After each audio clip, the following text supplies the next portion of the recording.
nombre es Manuela Salazar y en esta ocasión voy a hablar sobre el lenguaje corporal de las mentiras.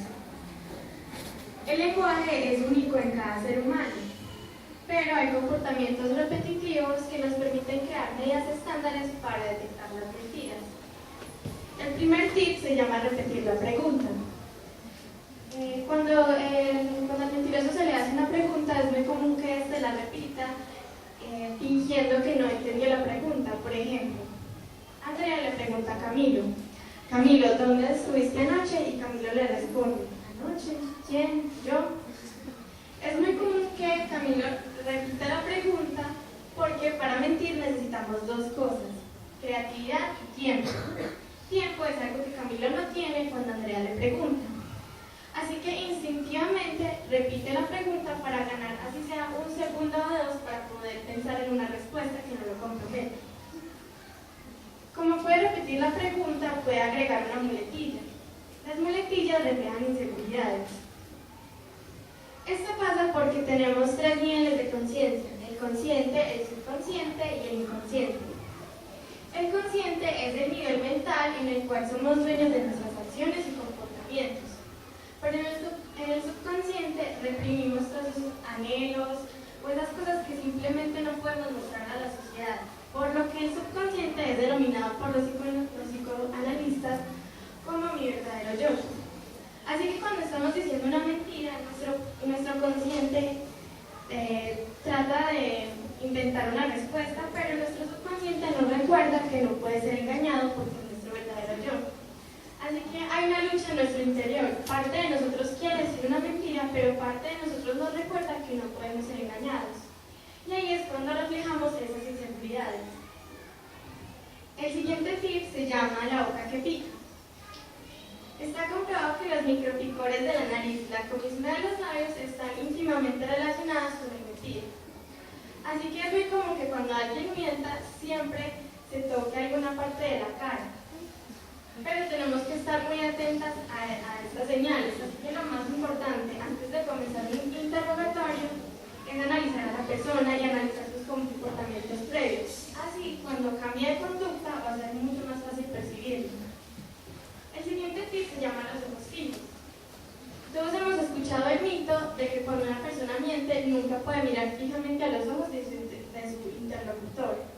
Esto es mentira, pueden haber dos reacciones. En la primera, el mentiroso puede mirar todo menos al interlocutor, como una lámpara, una grieta en el piso. Pero en el segundo caso, el mentiroso opta por mirar fijamente a su interlocutor. Supongamos que al decir una mentira es como jugar al baloncesto. Cuando el jugador dribla, mira fijamente la pelota y está concentrado en el juego. Cuando la lanza para encestar, nunca se voltea, siempre abre más los ojos y mira fijamente para ver si puede encestar. Eso es lo mismo cuando mentimos. Cuando mentimos, lanzamos una pelota y tratamos de que nuestro interlocutor la atrape, por lo que no dejamos mirar fijamente a los ojos de esa persona para ver si hay un rasgo facial que nos indique si la persona cree lo que estamos diciendo o no. El siguiente tip se llama la cierta perlada. Para eso también nos tenemos que fijar si la temperatura del ambiente es suficiente como para que la persona empiece a sudar deliberadamente. La sudoración es un signo de nerviosismo, y esto es producido por la amígdala cuando el sistema límbico se siente en peligro. El siguiente tip se llama justificarse necesariamente. Lo primero que le va a decir un abogado a una persona que va a ser interrogada en un juicio es que respuestas simples, como sí o no. Porque cuando mentimos tratamos tan desesperadamente de que la otra persona nos crea que empezamos a dar respuestas innecesarias y a dar explicaciones que no nos han pedido.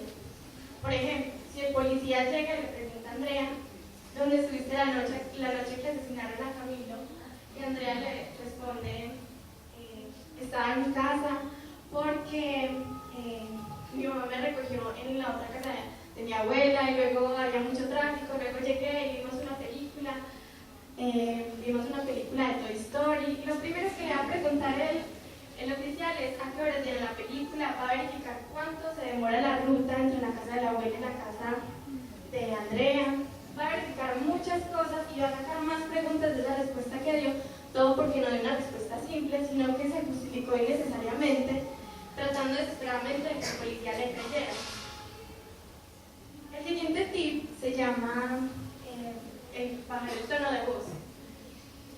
Para eso tenemos que estar muy atentos porque, según los estudios, cuando la persona miente, baja un 50% el tono de voz, pero a veces puede ser más sutil, dependiendo de la persona. Y el siguiente tip se llama el alivio Alice. Cuando una persona está muy tensa, tiende a subir los hombros. Y cuando terminamos la conversación, podemos fijarnos si los hombros van bajando lentamente, junto con un suspiro. La persona puede estar tensionada, sea porque le frustra la conversación o porque está mintiendo. Entonces, lo más importante para identificar las mentiras es nuestra capacidad de analizar a la persona. Podemos concluir que detectar mentiras es como un juego de ajedrez. Tenemos que predecir los movimientos del oponente, pero sobre todo